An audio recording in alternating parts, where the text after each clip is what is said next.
Once a cop, let it knock, yeah.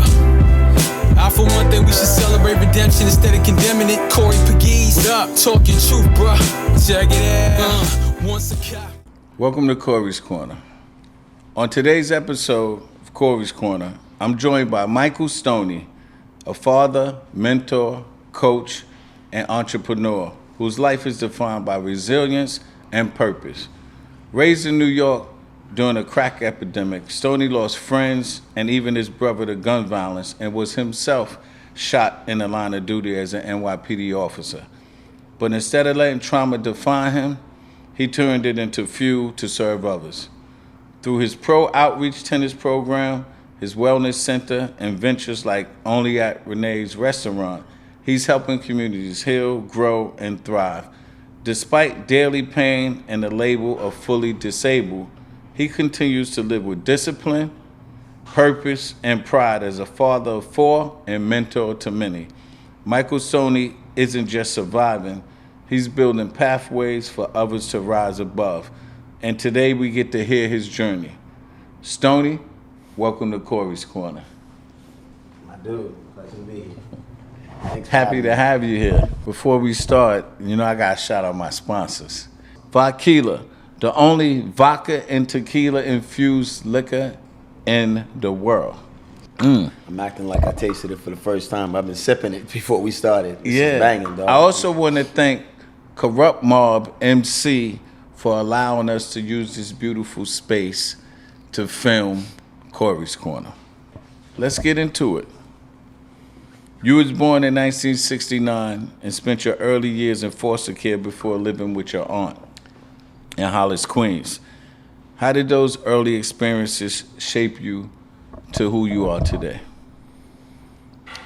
Well, when you begin life without basic necessities like a mother and a father, and I did have a mother, but she was, she had some drug issues. She was young, and I was in foster care.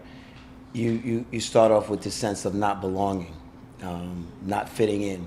So I think that shaped, while I was growing up, I was always looking to fit in. And it also made sure that when I had my first child, and eventually four, that they never felt what I felt. I wanted to be the father that I never had. So that's kind of deep. I know growing up, you witnessed many peers fall into drugs, prison, or worse. What motivated you to not become another inner city statistic? Well, although I didn't have a father, I had a lot of father figures. One of being, my Uncle Tony. Yes, Big Tone from Hollis. We love Big Tone.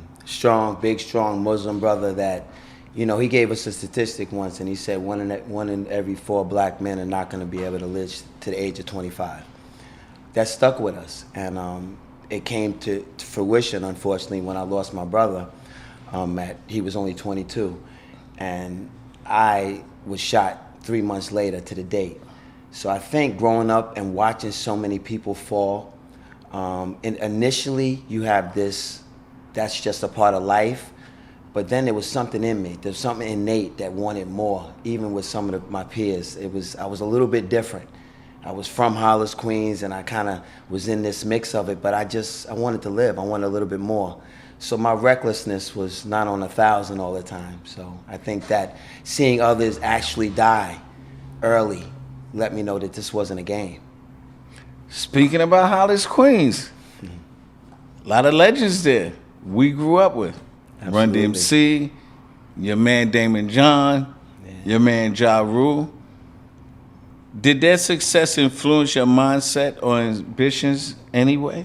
These was friends of yours. Yeah, friends of ours. I was like, what, you grew up in a different neighborhood than me? What you do with my man? Now, absolutely, man. We used to say there's something in the water. I think that Hollis, Queens, Jamaica, Queens was an interesting part of New York.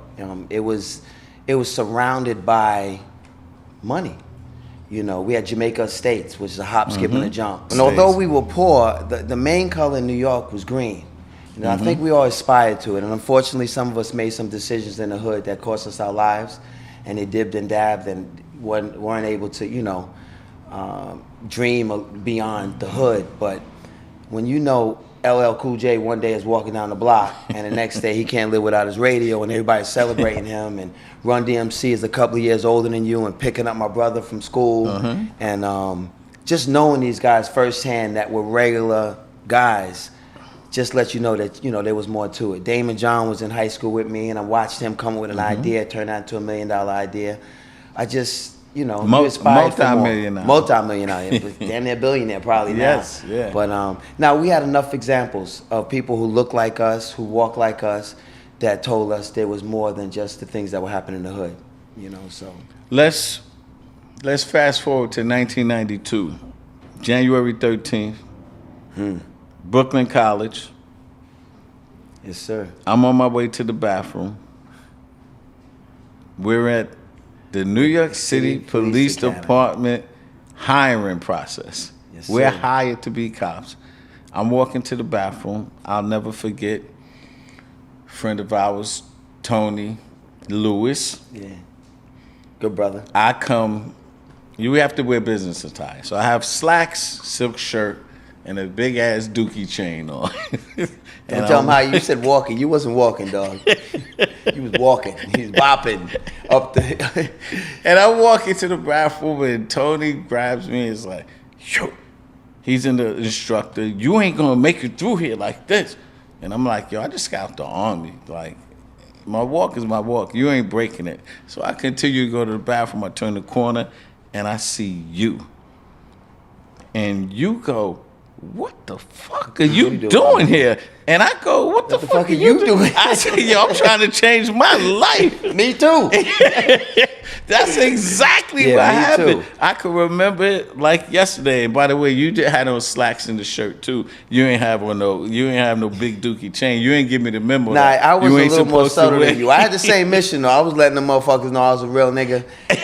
But I didn't want to come in with the earrings and everything up front. You was letting them know up front. And matter of fact, I'm going to quote you. You said, I did 4 years in the Army and they couldn't change this war. Good luck. Something like that. Exactly. And that's when I turned around and looked. I was like, life? Yeah. What the fuck you doing in You're a little country. I'm a little rock and roll. All right, we agree.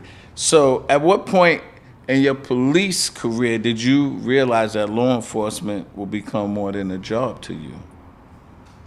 Oh, wow. You was a cop in the 110 precinct or 115? 115 precinct. Well, it was interesting because civil service job was something that my uncle preached to us. Take all these tests. I passed. House, white car. House you car. Get to, white you never stop dreaming. You'll never make $1 million. You're lucky you make $20,000 a year in 20 years. That's only $400,000. But you'll take a city job, get some, raise a family, blah blah blah. Right. So I took all these boring tests and I passed. I was smart. I wasn't listening too much, but I was smart. I passed the test. Didn't want to become a fireman, honestly, because I wasn't that brave when it comes to fire. Corrections, I didn't want to be locked up all day. And the police department seemed like, hey, we play cops and robbers. Maybe I can make a difference. I didn't aspire to be one, but good benefits, give me a gun, nice car, I'm good. But I didn't like it at first. I didn't like the way my people treated me in the 115. I wanted to be an advocate for them and say, it's a good cop pulling you over and help, And I was treated, because of my uniform and because of their experiences, I was treated terrible. And I remember coming to you and telling you, dog, I got to get this uniform off, man. You was like, don't do it. I said, I'd rather go undercover. At least I know what I'm dealing with. And you were like, dog, it's too dangerous. So at that moment, I wanted to help my people, but I didn't want to do it in uniform. So I said, let me deal with one element of it. And then when I went undercover, it was Hold that thought. Hold that thought. So let's fast forward. You went to narcotics, right? Yeah. So narcotics is in the New York City Police Department. You could be either an investigator or an undercover cop. Right. So you went the undercover route. No, don't say it like I had a choice. You didn't really have a choice. So you went into narcotics and they put you as a UC. You 9 times out of 10, when you're that young with no experience coming, you're gonna go UC, earn your way as an investigator, eventually detective, things like that. Right. So I want UC. Okay, so you go UC, you're undercover for a couple of years.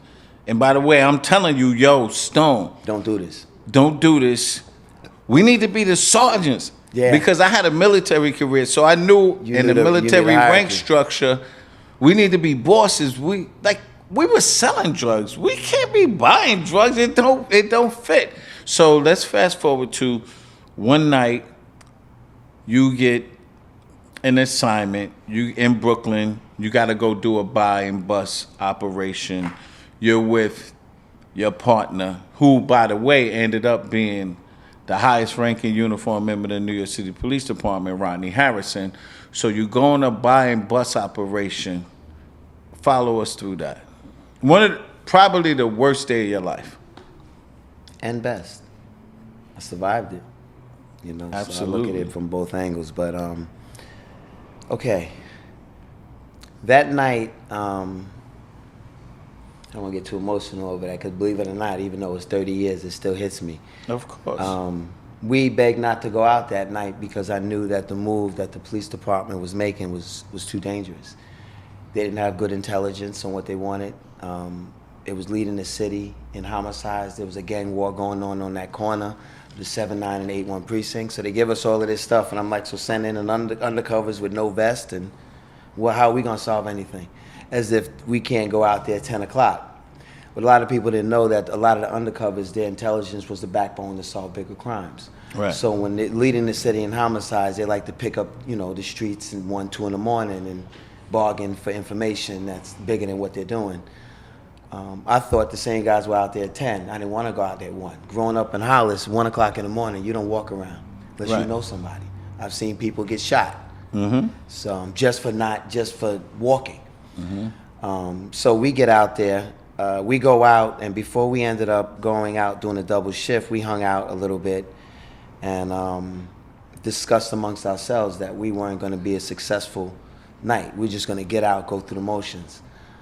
That's all we needed to do, because as soon as we got out the car, within the 2 minutes, we were in a gunshot. Rodney was being fired upon, I believe. I took a bullet in the arm and chest. I didn't know it. It was, what happened was I was out there ghosting him, and he was being challenged by a group of guys. So for the audience that's listening, what Yeah. does ghost mean? They don't know what ghosting means. Ghost means you're sitting duck. Mm-hmm. Dangerous, basically. A ghost is put out there to watch an undercover's back. He's wired up. He's not to interact with anybody. He's there just to watch what's going on, the eyes and ears for an undercover. Not NYPD. We're not like blowing up your whole thing, but yeah. We have to tell the story so that people understand. I think by this point, I've seen enough stuff on TV. They gave way more than I'm gonna give. Shit. But anyway, so as a ghost, and which is why I was so opposed to going out that night, because it's extremely hard to fit in. If you're going out there to buy guns or meet with somebody on the street or crack, that's one thing. But if you don't have where you're going, you don't know where you're going, it's extremely challenging. So this group of young men thought we were trying to rob them. We know that because after everything happened, they said it. But I was watching him from maybe 200 feet away. Saw he was getting challenged. I alerted the team to move in closer. I was pretending like I was looking at a house or a brownstone to see if somebody was home to fit in. They probably know nobody lives there, or Right. who knows. And they opened fire on me. I took a bullet before I knew it. When I turned, I saw my partner go to duck to get out of the line of fire as well. They assumed we were together and trying to attack them. Now, in hindsight. Right. I went down to a knee, and when I turned, I saw a muzzle flash. He was coming at me shooting. So I drew from my hip and I fired 2 rounds. He turned, I believe he dropped his gun. And and then I saw, I'm gray area here, but I saw Rodney take pursuit after them, who didn't know I was shot. No one knew I was shot. Right. I alerted the radio, the team to move in. As I saw Rodney go, another guy came behind Rodney, so I fired another shot to hopefully keep this guy off of Rodney. And and then I think I passed out. And then I started going back and forth on the radio. Oh, I'm sorry. Let me back up. The team pulled up to me, and I was down on one knee, and they said, where's Rodney? Because we weren't together. And I said, he went that way. And they went and got him. And after they got him, they kind of left me on the corner. I never said I was shot. So they wanted to get him safe first because he was with the guys dealing with the guns. And I I said over the radio, I'm shot. After they said, we got Officer Rodney, he's safe. I said, okay, I'm shot. And because I'm such a wise ass and a clown, not that I would ever joke into being like, there was this frozen moment, like we just passed this guy. And then, you know, the rest is history, man. They came back, and, you know, lost half my blood. You lost 60% of your blood. I'm at a wedding that night. I'll never forget. I'm in Astoria Manor. And so for the audience that don't know, like, before I get emotional, we're very, very, very good friends. This is my brother. And I get a beep. I think a beep. Probably a beep. We had beepers at that time. That you were shot. And I immediately get up out of the wedding and I go to the hospital. It's like the longest drive for me. And I'm all emotional, and I get there, and you're laying in the bed, you got some tubes or whatever, and you're looking at me, and I'm like fucking crying, and you're like, I'm gonna be okay, I'm gonna be okay. And that just lifted me up, because the call that came in, or the beep and the text, and then I called them back, was like, you gotta get to the hospital now. And I thought that I was losing my brother, but glad you're here, man. Me too. And you survived that. And the mayor of the city of New York, Rudolph Giuliani at the time, promoted you to detective in the hospital, I believe, at that time? No. Bedside? Actually, bedside. I have to give a shout out to my ex-wife, Maria. Maria, you know yes, well. my sister, Maria. She got the phone call that I was shot that night, and then the phone call dropped. So I was shot, and that's all she got. And then anyway, they sent her. They brought her up to the hospital, and it was Bratton and Giuliani. I remember his dirty shoes. They were sitting in muddy shoes. They were out partying, obviously. Right. I smelled the alcohol when they came. I remember it vividly. And I'm laying in the hospital, and I remember Giuliani said to me, "Hey, you're a tough guy. You all right?" I said, "Do I fucking look all right?" I remember saying that. And then he goes, "Feisty guy." Feisty guy. And then he turns to Maria and he says, "You know, this guy's a hero. And anything you want." She goes, "Fucking promote him. He was out there to be a detective. Anything you want." He asked not to fucking go out. He was like, "Calm down. He's feisty wife too." And he was like, "Well, no, he was just doing his job, ma'am, and blah, blah, blah." He wasn't doing his fucking job. It's too dangerous. She's going off on it. And get these fucking newspapers out of here. He was undercover. I don't want nothing. So they getting everybody out of here. And then she got a phone call from my captain at the time, who I'm still tight with, because he sent me out, and I told him I didn't want to go out, and he felt terrible, and so he stayed in touch with me. But he stayed in touch with my wife, and I think he personally made sure that I never went back to work again.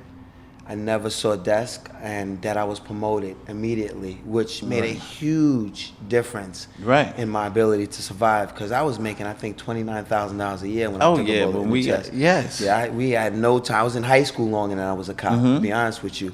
So the fact that I was promoted to detective, which was like 50-something, gave me the ability to survive with. I think I had one child at the time. So that was big. So you retired at 26 years old, with a pension, Social Security, disability, whatever, fine.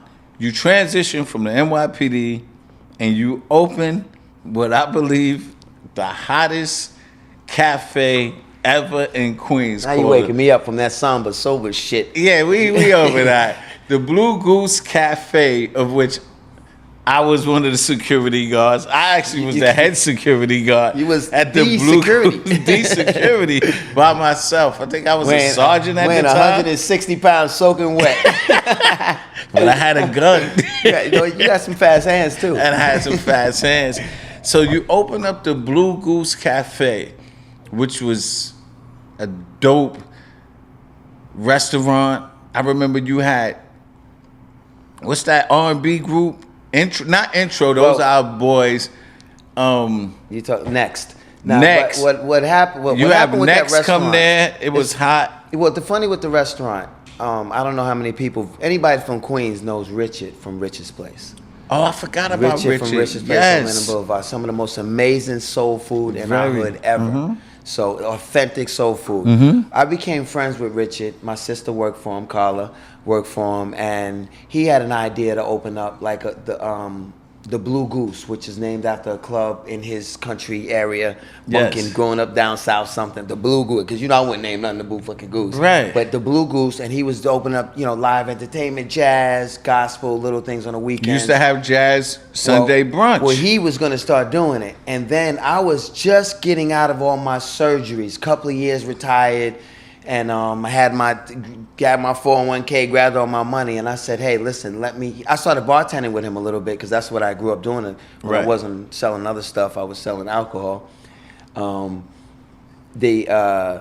Richard said he wanted to make the place cool, and if I invested some money with him, he partnered with me and let me run it. Eventually, that turned into him just giving it to me and him providing the food. Then I hired Born, the cook. Yes. And because I had some great relationships in the entertainment world, you talking about growing up, from Irv and Ja Rule and 50 Cent. I mean, those are all guys that we grew up with. They were able to make sure that my club was the shit. I had Destiny's Child in there. I had a Next came in there. I mean, Kevin not Hart? just coming there. Not Kevin Hart, but everybody else. Everybody else. Talent was my host from comedy, so he had everybody. Freddie Ricks. I mean, just everybody that was doing comedy back then. But that was that taught me that I did not want to be in the club business. I'll tell you that right now. I had a lot of fun, made some good money, a lot of fun. But one New Year's, I closed down and said, too many of the people that I love are risking their life to party with me, because not everybody knew how to behave in that neighborhood. And when I'm finding guns and we're getting into fights, and I was like, we got to stop this, dog. And you're risking your career, because you weren't retired at the time. And cops running in the spot. And I'm like, damn, what side of my lower on my arm? And my boys risking. So I always had this uncanny way of bringing the thug of thugs that I used to be with and the most preppy good people and bringing them together for a good time, which I'm still doing, by the way. But back then, it got too dangerous. Mixing. I can imagine my sister getting hurt because she was in a bar and somebody had a fight. So I just shut down and I moved on and said I moved to Virginia after that.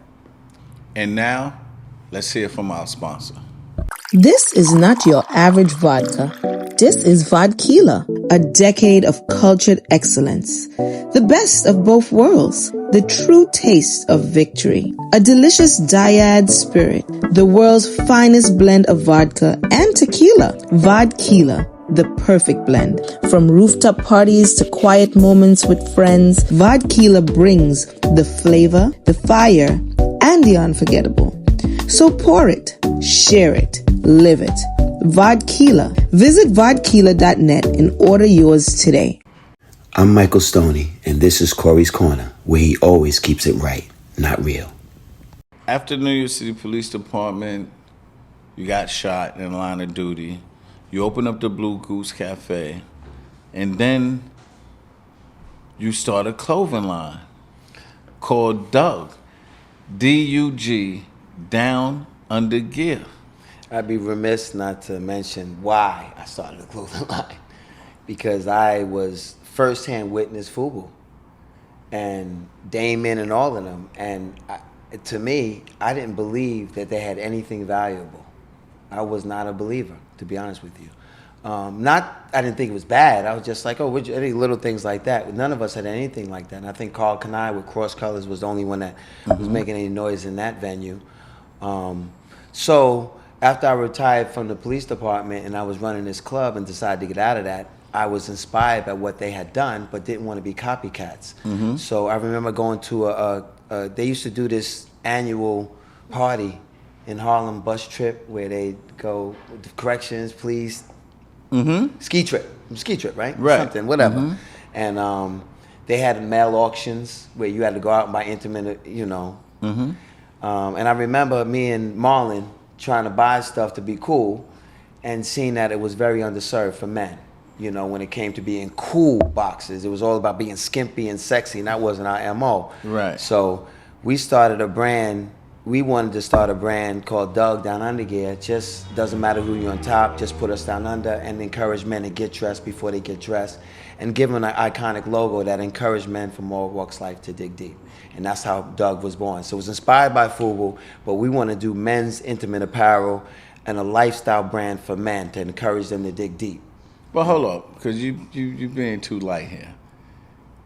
The Doug logo, before you even had the clothing line, it was in like 15 music videos. I'm not talking about mom and pop videos. I remember R. Kelly, Ja Rule, it was LL, Todd. Now Todd was FUBU. He Todd couldn't was give us, FUBU. and thank God he helped put them on the map along with but Damon Owens. You had some major celebrities Leonardo DiCaprio, wearing Leonardo DiCaprio. Sex and the City. I had I forget. But so many. how did you get the music industry and the entertainment industry to believe in you? This is before the line. They were just doing samples. Well, when I first started, the first thing we did, we created this lifestyle brand. We weren't designers, me and my partner John. Right. We were not designers. We were building a brand. We were brand builders before our time. So the first thing we did, we created this logo, which was an iconic digging man. And when we tried to bring it to someone to help us take it to the next level, they said black people don't know if they're going to wake up tomorrow, much less wear loungewear. So we were insulted. So we went to our buddy, and this is what you say about growing up in Queens. I was in kindergarten with Hype Williams. So we went to our buddy Hype, who was tight with James Paris and all of the guys that were shaking and moving. And we had this idea, and Hype was making videos. Hype, I'm selling him short. Hype was the video maker. He was Janet everything. Janet Jackson, Busta Rhymes, J-Lo. I remember him telling us. We graduated from Andrew Jackson together. I went to St. Pascal's with him, so I know him very well. So he said, listen, dude, I'm doing my thing. I can basically introduce you to some of the guys that are out there, JC, when I'm doing these videos, but I can't ask them to wear it. So he put us in front of people, and we just pitched our story, and they liked our brand, and one thing led it to another. Before you know it, Tony Braxton, everybody coming to the office, they're grabbing stuff, and there was nowhere to buy it. We didn't know what we were doing. We were saying we have a logo, we want to make it popular. So everybody's like, so we frustrated the industry, you know. And then they said, the guy told me, you guys built a Rolls Royce label with no car. So we were known in the industry for that. But then we were able to walk the Vegas show. And while walking the Vegas show, we were able to impress some people in the industry who invested in us and raised $3 million, and were able to build our own. I had so much Doug gear. Yeah, you was just giving me all kind of. I was doing parties. I had silk boxes. People still got Doug gear. I don't anymore. I don't have it. Everything I've had is gone. I hit you recently. You give me love with some Doug gear. There's a segment in Corey's Corner. Many people know, close friends and family know that I'm a basement DJ. My DJ alias is DJ Spitfire. So I just created in Corey's Corner a Spitfire segment.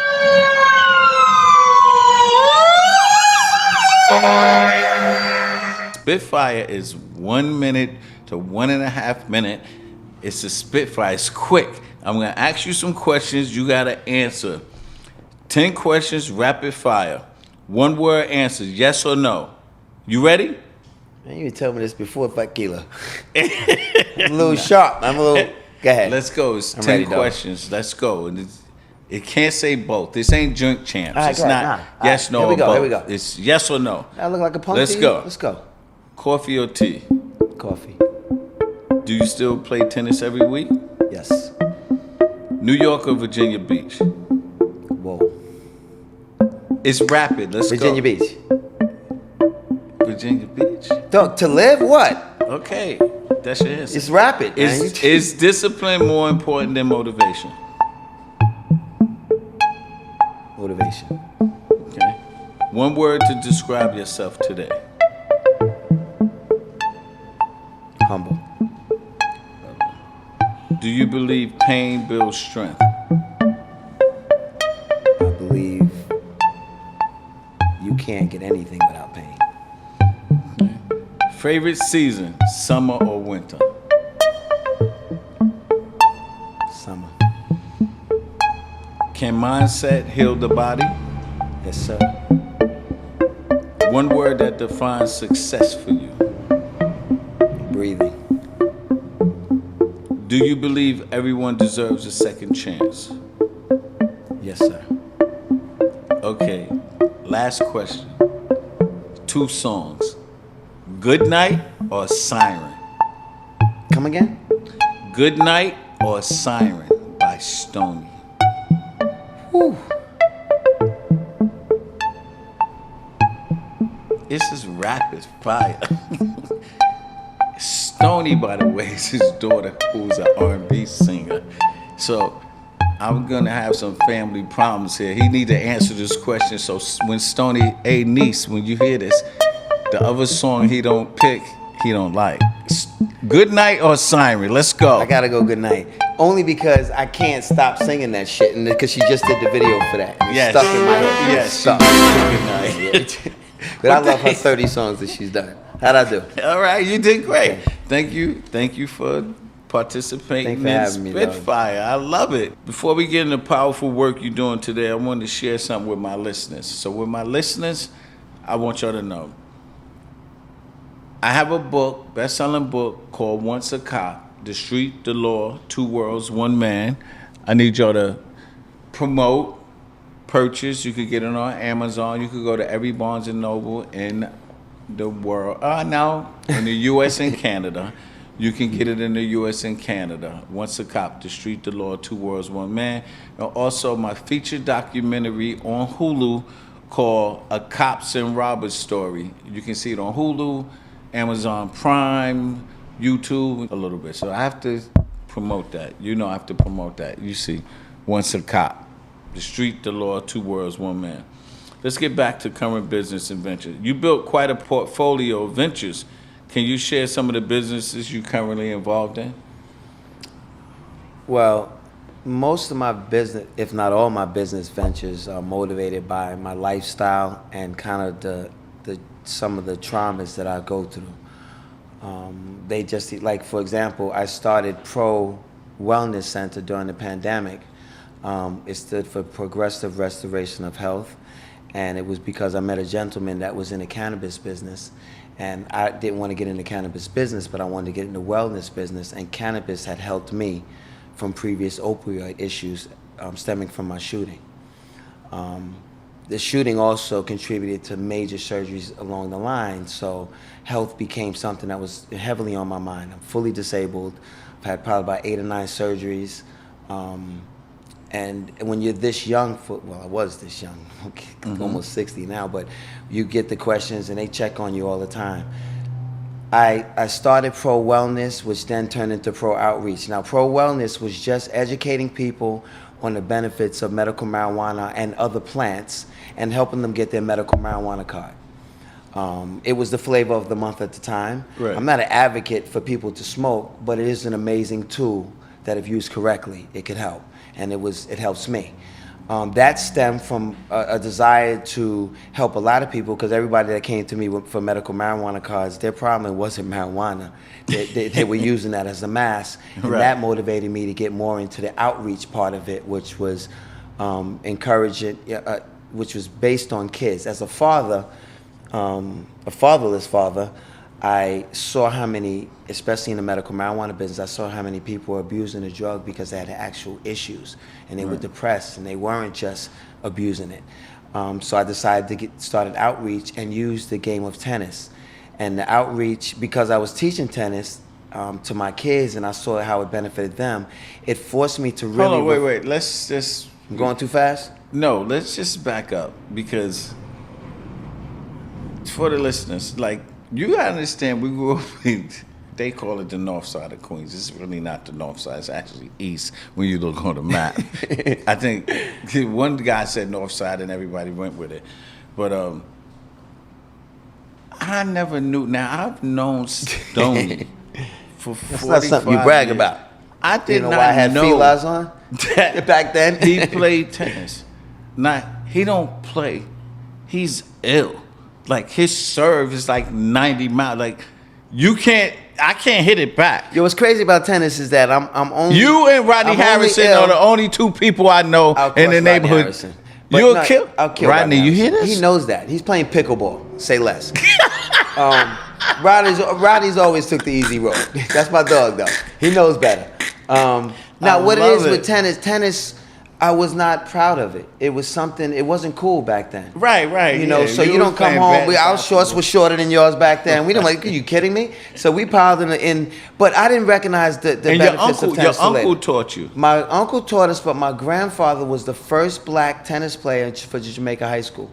You need a podcast alone for Robert Stoney and the history of the Stoneys. Right. But he was the first, and he took that sport and put it into our family. So we met Arthur Ashe. We were down at the USDA Center and being ball boys and ball girls. We were the little black underprivileged kids that was given free rackets and free tennis lessons and stuff like that. But we took it for granted. You know, we got good, we got ranked, we played doubles and competed. But as soon as we got on our own, 14, 15, we gave the finger to the sport and every kind of discipline. But we couldn't help but love it. So as Serena and Venus and them started introducing to the world, we was like, we told you, but we weren't willing to tell you. No one's listening to it. So when my son, who played basketball, because I love basketball too, and I was coaching back then at 14, he said, Dad, I don't like the team. So I was like, you gonna play something? You know, that's some pops. You gonna do something? Well, how about tennis? Didn't you used to play tennis? I picked my racket up after 20 years. Now, mind you, 50 years ago, the game of tennis was way different, dog. Now these Nadal and Federer, the grips, the rackets. I had to relearn the game, but the principles remain the same. Right. And that's what stuck out to me, man. This was an individual sport that was driven by community. And there was no more difficult sport in the world to learn except for combat sports. And what it was boxing without punching. And it was and you were completely responsible for every aspect of this game. You don't put the work in, you don't get rewarded. Right. And that is something that you join the basketball team, we can hide our kids on the team. Soccer, you can hide them. Or you can jump, put them over there, make them rebound, blah, blah, blah. Or you get a championship. Not in tennis, dog. So it is straight fail. I think tennis is the only game that you could lose and you still have love. Yeah. That was a nice try. That's a nice try. At the joke part. No, in the game, the scoring is love. I'm not even going to go into all of the corny jokes around love and tennis. But the principle, and here's the kicker with tennis. I'm not talking about becoming a tennis player. I currently teach people, parents and children together, mentors and mentorees, everybody I bring in together. We get these humbling moments of people failing together, being uncomfortable, embracing uncomfortable, right in front of each other. And this is the family dynamic we're creating in the community with fathers and sons. Because a lot of people like to drop their kids off. When I was training kids, I brought kids to championships, and I coach high schools to state championships with my kids and other kids. Right. But as I get more busy, it was more specific, so I couldn't teach anymore, so I created a foundation for kids to learn for free. Kids that look like me, kids who are underprivileged, kids who are autistic. And I saw the power of this game change lives, change families, bring people closer together. So I built a program, and I started pitching it to schools. So now I'm in the process. What's the name of the program? It's called TIMS, Tennis is My Source, and it's basically a 6-month program that teaches you how to play tennis, not be good, but just learning the game of tennis changes your life. You don't have to be good. And now you're seeing everybody picking up tennis. If you Google tennis, they'll tell you #1. Something that I've been benefiting from for almost 4 decades now. Now I'm realizing it and trying to get as many of the people that look like me or people who just don't have access to it to just introduce them to it. And it's moving mountains in Virginia. Let me tell you, after all of these, police officer, club owner, entrepreneur, clothing line, tennis, mentoring young youth, what advice would you give someone looking to pivot? Because there's a lot of people that's in careers they think is dead end, but they have other aspirations to do things. What advice would you give to somebody else to pivot to do something that they really want to do? It's funny you should ask that, because there's a sergeant from New York, and his name escapes me right now. He lives in Virginia Beach. He ran into me. He's Butter Love's home cousin, or man's wife, something. Butter Love, shout out Butter. My Butter. So he's like, Hollis. yo, you Stoney from Hollis, but. So now they forced him off the job. He's a couple years older than me, like Butter. And he said, yo, what am I gonna do? You'd be surprised how, the one thing I learned by retiring young is how programmed we are to serve others and not ourselves, not to be passionate.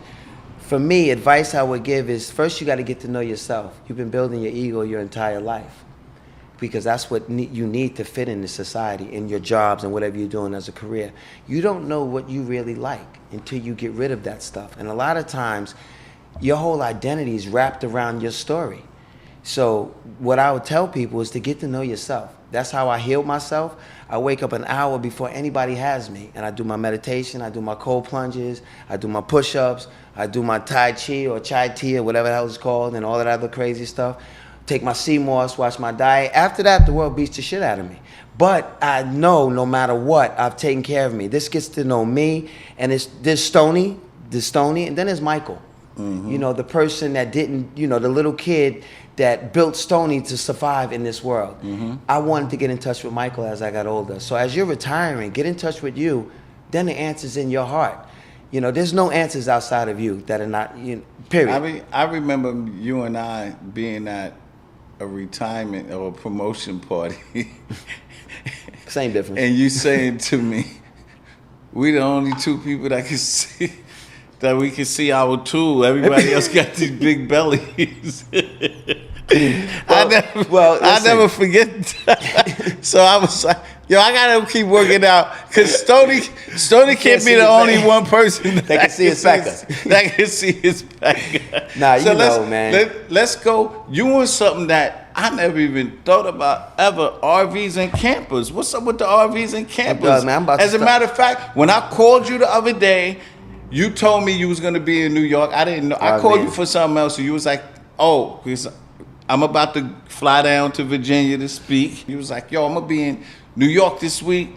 I'm like, oh shit, let's do it. And you was like, my fiance is trying to get me to drive this RV. I don't want to drive the RV because I want to see my dudes. Yeah. I had to borrow a car to get to you because I ain't driving that RV to see you. What's going on with the RVs and campers? One thing about owning your own time, the one thing I committed when I retired, I remember, because we knew so many people in the hood, when I retired, everybody asked me to do freaking security for them.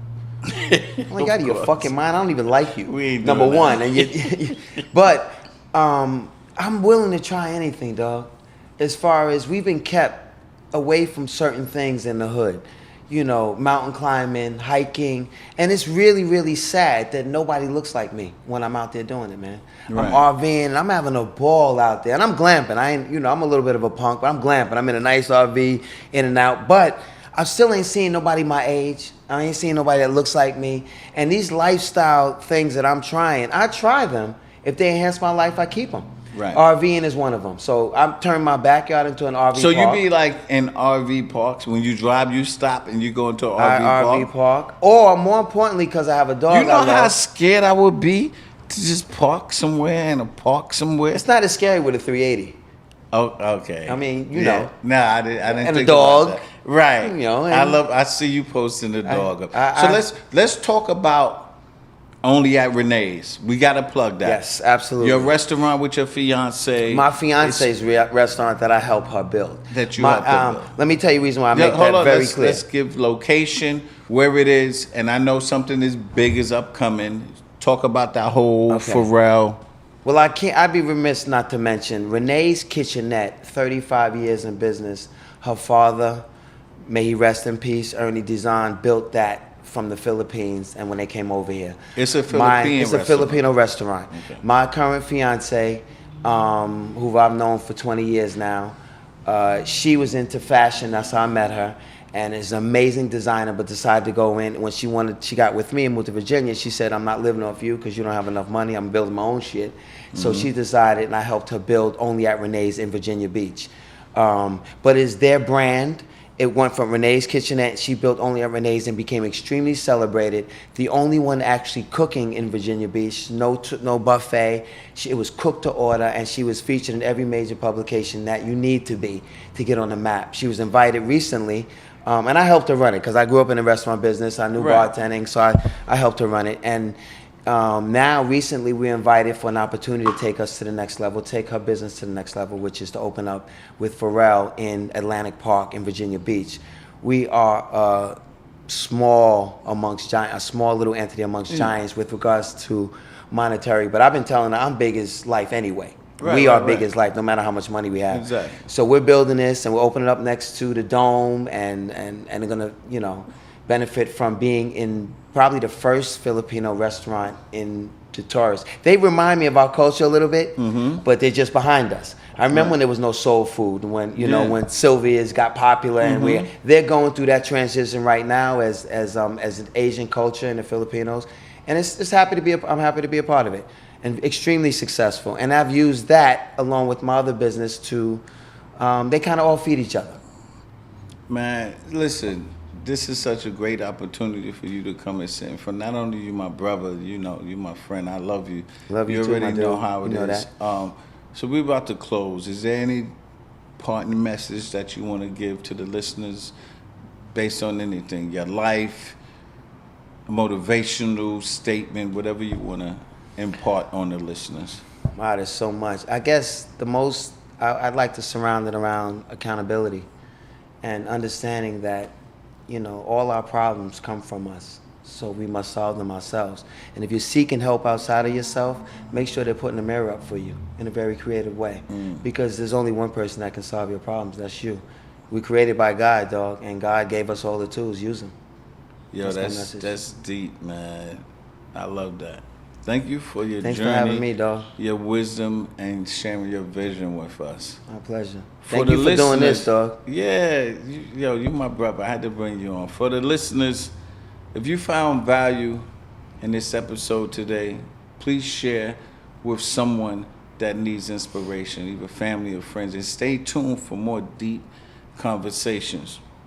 This has been a dope episode of Corey's Corner. Remember to stay positive, keep pushing, keep grinding, and always remember, it's not where you start, but where you finish. I am Corey Pegues, and I always keep it right, not real. Peace. Once a cop, let it knock, yeah. For one thing, we should celebrate redemption instead of condemning it. Corey Pegues, what up? Talk your truth, bruh. Check it out. Once a cop.